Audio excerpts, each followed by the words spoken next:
బియ్యం కడిగి పెట్టాను. గంజితోటి అన్నం ఉడికితే అన్నం బలంగా ఉంటుంది. హలో, మా పండుగాడు మార్కెట్ నుంచి మెంతికూర పట్టుకొచ్చాడు.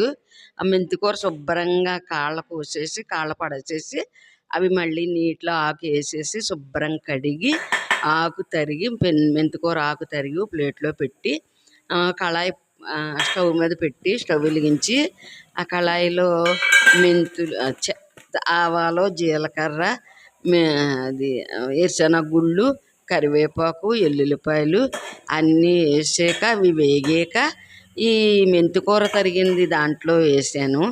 సరిగా మూత పెట్టాను. కాసేపు మగ్గనిచ్చాక పసుపు ఉప్పు వేసి అలాగా గరిటతోటి కలిపి మళ్ళీ కాసేపు మగ్గబెట్టేలాగా మూత పెట్టాను.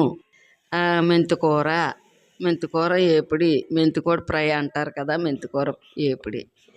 పల్లెటూరులో ఏపిడి అంటారు, టౌన్లో ఫ్రై అయిందండి. అది కొద్దిగా రుచి చూసాం, చాలా బాగుంది. ఆ మెంతికూర వేడివేడి అన్నంలో వేసుకొని తింటే చాలా రుచిగా ఉంటుంది, ఆరోగ్యంగా ఉంటుంది. బీపీ షుగర్ అటువంటి గ్యాస్ అన్నీ ఉండవు. అంతేకాదు మన పల్లెటూరులో చాలా కాయగూరలు దొరుకుతాయి కాబట్టి